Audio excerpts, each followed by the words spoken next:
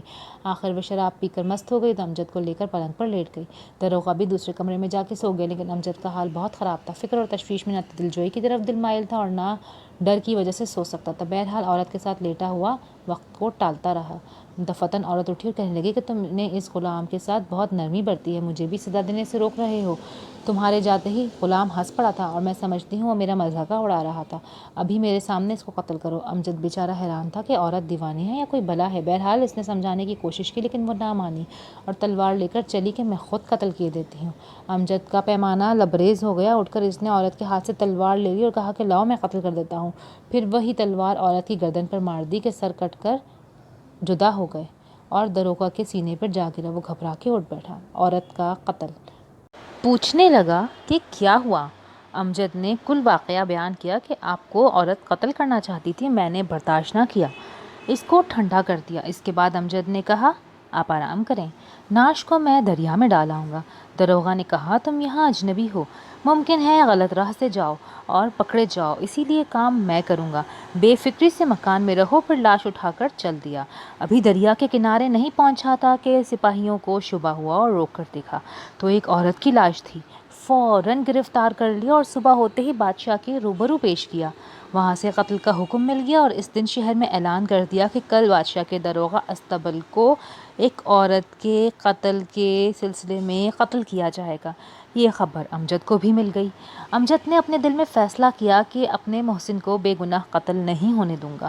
دوسرے دن جب لوگ جمع ہو گئے تو امجد آگے بڑھا اور حاکم سے کہا کہ دراصل قاتل میں ہوں, یہ نہیں ہے. معاملہ بادشاہ کے سامنے لایا گیا.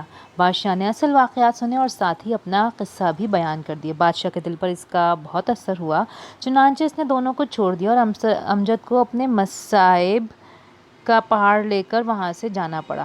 بادشاہ اس کا گرویدہ ہو گیا. آہستہ آہستہ اس نے بادشاہ کے دل میں مسلمانوں کی ہمدردی ڈال دی اور دشمنی نکال دی اور حکم جاری کر دیا کہ یہاں کوئی شخص قتل نہ کیا جائے گا.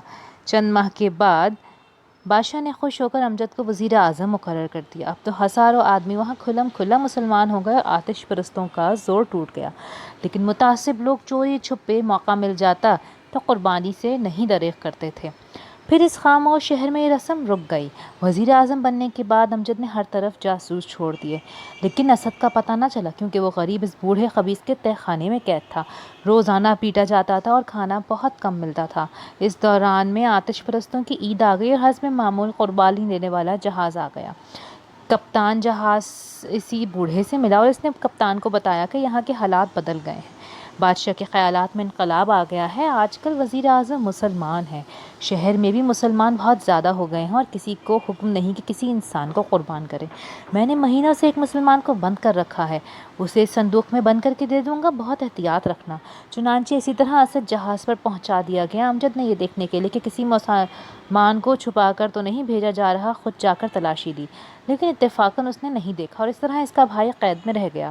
اگلے روز جہاز روانہ ہو گیا۔ چند روز تک تو جہاز صحیح راستے پر چلتا رہا، لیکن ایک دن طوفان کی زد میں آ کر ایک مسلمان ملکہ کی حکومت میں آ گیا۔ کپتان جہاز بہرام گھبرایا اور سوچنے لگا، اگر قیدی کے متعلق ملکہ کو علم ہو گیا تو غضب ہو جائے گا، کیونکہ یہ جہاز قربانی کے نام سے مشہور ہے، اسی لیے تلاشی بھی ہوگی۔ چنانچہ اس نے مجبوراً اسد کو نکالا اور اچھا لباس پہنا کر کہنے لگا کہ وہاں تم آتش پرستوں میں پھنس گئے تھے، میں بڑی مشکل سے تمہیں نکال کر لایا ہوں، اب یہ عملداری ختم ہوئی جہاں تمہاری گرفتاری کا ڈر تھا، اسی لیے میں نے صندوق سے تم کو نکال دیا، آگے چل کر تمہیں کسی بڑے ملک میں جہاز سے اتار دوں گا۔ جہاز کنارے پر لگایا اور کپتان جہاز اجازت لینے نیچے اترا اور افسر متعلقہ سے مل کر کچھ تحائف کے ساتھ ملکہ کی خدمت میں حاضر ہوا۔ ملکہ نے حالات دریافت کرنے کے بعد حکم دیا کہ جہاز کی تلاشی لی جائے۔ کپتان پھر واپس آیا اور چند افسران تلاشی لینے لگے۔ دوران تلاشی انہوں نے اسد سے پوچھا کہ آپ کون ہیں؟ اس نے جواب دیا کہ میں ایک مسلمان ہوں اور یہ لوگ قربانی کے لیے فلاح کوہ آتش پر لے جا رہے ہیں۔ افسران نے اسی وقت کپتان کو گرفتار کر لیا اور اسد کو لے کر ملکہ کی خدمت میں حاضر ہو کر تمام واقعہ بیان کر دیا۔ ملکہ بہت ناراض ہوئی اور کپتان نے معافی مانگی، عرض کرنے لگا میں فلاں حکومت میں رہتا ہوں اور وہاں کے لوگوں نے اس کو میرے سپرد کر دیا، مجھے قطعاً معلوم نہیں تھا کہ یہ مسلمان ہے۔ ملکہ نے اسد کو اپنے پاس رکھ لیا اور جہاز والوں کو تنبیہ کر کے حکم دیا کہ فوراً یہاں سے نکل جاؤ۔ اسد ملکہ سے اجازت لے کر شہر دیکھنے چلا گیا۔ مدتوں کی قید کے بعد آج آزادی نصیب ہوئی تھی۔ اسد نے ہضم پسند چیزیں لے کر کھائیں اور ایک باغ میں حوض کے کنارے لیٹ کر مستقبل کے خواب دیکھنے لگا۔ ٹھنڈی چھاؤں کے تصور نے آئندہ کی خوشنما تصویریں کھینچیں اور پرکیف تخیل میں اس کی آنکھ لگ گئی۔ قسمت کی بات ہے، جہاز جب چلنے لگا تو معلوم ہوا کہ میٹھا پانی کافی نہیں۔ چند آدمی پانی کی تلاش میں نکلے اور اتفاقاً اسی باغ میں آ گئے جہاں اسد سو رہا تھا۔ لوگوں نے موقع غنیمت جانا اور منہ بند کر کے اسد کو اٹھا کر جہاز پر سوار کر لیا اور لنگر اٹھا لیا۔ کپتان جہاز بہت خوش ہوا کہ قیدی دوبارہ قابو میں آ گیا اور قربانی رائگاں نہیں ہوئی۔ کچھ دیر بعد ملکہ نے اسد کو طلب کیا، ہر طرف پتہ کیا لیکن نہ ملا۔ اتفاقاً کچھ لوگ باغ میں آئے، وہاں حوض کے کنارے اس کے کچھ کپڑے پڑے ملے جو لا کر ملکہ کے سامنے پیش کیے۔ ملکہ سمجھ گئی کہ اہل جہاز پانی لینے آئے ہوں گے اور تنہا پا کر پھر اسد کو گرفتار کر کے لے گئے۔ ملکہ کو بہت رنج ہوا اور ایک جنگی بیڑا لے کر خود تلاش میں نکل کھڑی ہوئی۔ دوسرے روز بہرام کا جہاز مل گیا۔ بیڑے نے ہر طرف سے ان کو گھیرا اور حکم دیا کہ فوراً ٹھہر جائیں ورنہ گولہ باری کر کے جہاز کو غرق کر دیا جائے گا۔ بہرام سمجھ گیا کہ یہ اسی قیدی کی تلاش میں ہے اور یہ جہاز میں دستیاب ہو گیا تو پھر خیر نہیں، چنانچہ اس نے اسد کو خاموشی سے سمندر میں پھینک دیا اور اپنا جہاز ملکہ کے سپرد کر دیا۔ سارے جہاز کی تلاشی لی گئی لیکن اسد نہ ملا اور کپتان جہاز یہی کہتا رہا کہ مجھے اس کے متعلق کوئی علم نہیں، لیکن ملکہ کو یقین ہو گیا کہ ان لوگوں نے اس کو یا تو ہلاک کر دیا ہے یا کسی جگہ سمندر میں گرا دیا ہے۔ غصے میں ملکہ نے حکم دیا کہ جہاز کا کل سامان لوٹ لیا جائے، جہازی گرفتار کر لیے جائیں اور جہاز کو آگ لگا دی جائے۔ سب لوگ گرفتار کر کے بند کر لیے گئے لیکن بہرام موقع پا کر بھاگ نکلا۔ سپاہیوں نے چاروں طرف دیکھا بھالا لیکن اس کا کہیں پتہ نہ چلا۔ اسد جہاز سے گر کر ادھر ادھر ہاتھ پاؤں مارنے لگا، زندگی ابھی باقی تھی۔ جہاز کا ایک تختہ تیرتا ہوا قریب سے گزرا، اس کو پکڑ کر اس کے سہارے تیرتا ہوا خدا جانے کہاں جا نکلا۔ آخرکار دوپہر کے قریب وہ تختہ ایک جگہ ساحل کے قریب آ گیا۔ اسد بھی خدا کا شکر ادا کرتا خشکی پر آیا۔ اسد بھی خدا کا شکر ادا کرتے ہوئے خشکی پر آ گیا۔ جنگلی پھل پتے کھا کر چشمے کا پانی پیا تو کچھ ہوش حواس درست ہوئے۔ رات کو مناسب جگہ دیکھ کر سو گیا۔ صبح کو خدا کا نام لے کر ایک سمت روانہ ہو گیا۔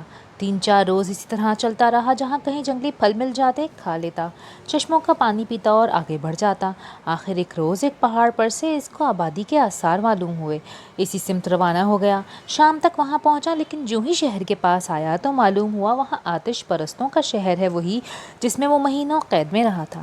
خوف کے مارے اسد الٹے پاؤں بھاگا، رات گزارنے کو ایک شکستہ سے مقبرے میں گھس گیا تاکہ کوئی دیکھ کر گرفتار نہ کر لے۔ اس غریب کو کیا معلوم تھا کہ اسی شہر میں اس کا بھائی وزیر اعظم ہے اور اب کسی کی مجال نہیں کہ اس کی طرف آنکھ اٹھا کر دیکھ سکے۔ اسد نے ایک جگہ صاف کی اور آرام سے لیٹ گیا۔ پچھلے پہر رات کو بہرام جو کہ ملکہ کی قید سے بھاگا تھا اسی شہر میں آ پہنچا، لیکن اس وقت شہر پناہ کا دروازہ بند تھا۔ وقت گزارنے کے لیے وہ بھی اسی مقبرے میں آ گیا۔ یہاں آ کر دیکھا کہ وہی شخص سو رہا ہے جس کے لیے اتنی مصیبت اٹھانا پڑی اور کل جہاز کا سامان اور جہاز تک برباد ہو گیا۔ صبح کے قریب اس نے سوتے ہوئے اسد کو پھر گرفتار کر لیا اور بڑی احتیاط سے لا کر اسی مردود بڈھے کے سپرد کر دیا۔ بڈھے نے پھر اسے تہہ خانے میں بند کر دیا اور لڑکیوں سے کہا کہ اس کو روزانہ کوڑے مارا کرو۔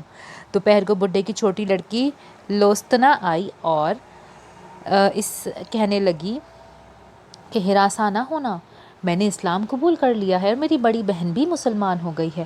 اب ہم تمہیں تکلیف نہیں دیں گے، بلکہ جب موقع ملا یہاں سے رہا کر دیں گے۔ 3-4 روز اسد قید رہا لیکن کھانے پینے کی کوئی تکلیف نہیں ہوئی۔ اسی عرصے میں امجد وزیر اعظم کی تعلیم سے بادشاہ بھی مسلمان ہو گیا۔ اب مسلمان بالکل بے غم ہو گئے تھے۔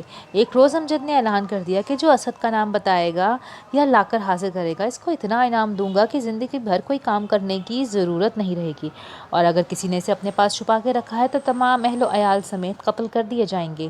اس اعلان کو سن کر لوستنا تہہ خانے میں آئی اور اسد کو لے کر امجد کی خدمت میں حاضر ہو گئی۔ جو ہی اسد نے امجد کو دیکھا دوڑ کر اس سے لپٹ گیا، پھر مفصل حالات سن کر اسد کو ہمراہ لے کر بادشاہ کی خدمت میں حاضر ہوا۔ تمام واقعات گوش گزار کر کے بادشاہ کے حکم سے وہ بوڑھا اور بہرام کپتان جہاز گرفتار کر لیے گئے۔ شناخت کے بعد بوڑھا آتش پرست کو قتل کر دیا گیا، بہرام مسلمان ہو گیا اس لیے اسے چھوڑ دیا گیا۔ بوڑھے کی لڑکیوں کو امجد نے حسب وعدہ بہت انعام و اکرام دیا۔ بہرام دست پستہ ہو کر بولا کہ میں ابھی چند روز ہوئے جزیرہ آبونی سے آیا ہوں، وہاں آپ کے والد بہت پریشان تھے، وہ اب تک یہی سمجھ رہے ہیں کہ خدا نخواستہ دونوں بھائی قتل کر دیے گئے ہیں۔ اسد و امجد نے فیصلہ کر لیا کہ واپس فوراً والد کے پاس چلے جانا چاہیے۔ چنانچہ بادشاہ سے اجازت لے کر ایک بہت بڑے لشکر کے ساتھ دونوں بھائی ابھی روانگی کی تیاری کر ہی رہے تھے کہ معلوم ہوا کہ ایک لشکر قریب آ گیا ہے اور پڑاؤ ڈال دیا ہے۔ بادشاہ امجد نے اپنے ایک افسر کو حکم دیا کہ جاؤ اور معلوم کر کے واپس آؤ کہ آنے والا کون ہے اور کیا چاہتا ہے۔ جب افسر واپس آیا تو معلوم ہوا کہ مرجینا نامی عورت ہے جو کہ قریب کے جزیرے کی حاکم وقت ہے، جس نے اسد کو میرے جہاز سے چھڑایا، اور اب مرجینا کو معلوم ہوا ہے کہ اسد کو قربانی کے لیے یہاں لایا گیا ہے۔ وہ مطالبہ کرتی ہے کہ اسد کو واپس ہمارے حوالے کر دیا جائے ورنہ جنگ کے لیے تیار ہو جاؤ۔ اسد یہ سن کر اٹھ کھڑا ہوا اور کہنے لگا کہ میں خود ملکہ سے ملوں گا جو کہ میری تلاش میں یہاں آئی ہے اور جن کا ذکر میں نے اپنی داستان میں کیا تھا۔ دونوں بھائی ملکہ مرجینا کی خدمت میں حاضر ہوئے اور اس شفقت کا بہت بہت شکریہ ادا کیا جو مرجینا نے اس کو سینے سے لگا کر کہا کہ میں تو تم کو اپنا منہ بولا بیٹا بنا چکی ہوں، پھر تمہیں تلاش کیوں نہیں کرتی۔ بادشاہ امجد نے مرجینا کو چند روز کے لیے بطور مہمان ٹھہرایا۔ دوسرے روز اطلاع آئی کہ ایک بادشاہ لشکر جرار کے ساتھ آیا ہے۔ حالات دریافت کیے تو معلوم ہوا کہ بادشاہ شاہ چین ہے اور بیٹے اور داماد کی تلاش میں آیا ہے۔ یہ سنتا ہی امجد اور اسد دوڑ پڑے۔ امجد بادشاہ کے قدموں میں گر گیا اور کہنے لگا کہ میں آپ کا نواسا شہزادہ بدر البدر کا بیٹا ہوں، یہ میرا بھائی حیات النفس کا لڑکا ہے۔ شاہ چین نے دونوں کو گلے سے لگایا اور قمر الزمان اور بدر البدر کی نسبت دریافت کیا۔ امجد نے بتایا کہ وہ قریب ہی ایک جزیرے میں حکومت کر رہے ہیں۔ جب بادشاہ کو علم ہوا تو خود استقبال کے لیے شاہ چین کو ساتھ لایا اور دعوت کے انتظامات شروع کر دیے۔ یہ لوگ ابھی اچھی طرح ملنے بھی نہ پائے تھے کہ دوسری طرف سے 2 اور لشکر آ گئے۔ ایلچی بھیجے گئے، کون ہے؟ تھوڑی دیر میں واپس آئے تو بتایا کہ ایک لشکر قمر الزمان شاہ ابونی کا ہے اور دوسرا شاہ زمان کا ہے۔ بچھڑوں کا ملاپ۔ یہ دونوں بھائی باپ اور دادا کی اطلاع پا کر بھاگے اور جا کر باپ کے قدموں میں گر گئے۔ باپ نے سینے سے لگایا اور دیر تک روتا رہا۔ پھر مختلف حالات سن کر ماں بیٹوں کے باپ کے استقبال کو گیا۔ قمر الزمان کو دیکھ کر باپ بڑا خوش ہوا اور بیٹے کو سینے سے لگا کر بہت رویا، شکایت کی کہ بوڑھے باپ کو تو بھول گیا تھا۔ قمر الزمان نے بیٹوں کو پیش کیا، وہ انہیں دیکھ کر بہت خوش ہوئے۔ پھر شاہ چین سے ملے، سب بچھڑے ہوئے مل کر بہت خوش ہوئے۔ 5 روز تک خوب جشن ہوتا رہا، پھر سب بادشاہ اپنے اپنے ملکوں کو واپس چلے گئے۔ اس جزیرے کے بادشاہ نے اپنا تخت و تاج دونوں بھائیوں کو دے دیا۔ بدر البدر اور حیات النفس اپنی غلطیوں پر بہت شرمندہ ہوئیں اور پھر دونوں بہنوں کی طرح رہنے سہنے لگیں۔ امجد اسد باری باری کبھی باپ کبھی نانا کے یہاں جاتے تھے، اسی طرح قمر الزمان بھی باپ اور سسر کے یہاں جاتا رہتا تھا۔ غرض سب پورے عیش و آرام کے ساتھ رہنے سہنے لگے۔ کہانی سنا کر شہرزاد خاموش ہو گئی۔ صبح ہو چکی تھی۔ بادشاہ اٹھ کر چلا گیا اور ملکہ کا قتل کا حکم آج بھی ملتوی کر دیا۔ دوسرے روز حسب معمول دنیا زاد نے کہانی کی فرمائش کی اور چنانچہ شہرزاد نے ابن خاقان اور کنیز کا قصہ شروع کیا، نور الدین اور پارس کنیز۔ باقی اگلے حصے میں۔ اگر آپ کو یہ پارٹ پسند آیا ہے تو please do like, share and subscribe my channel. ملتے ہیں اگلی ویڈیو میں، تب تک کے لیے اللہ حافظ۔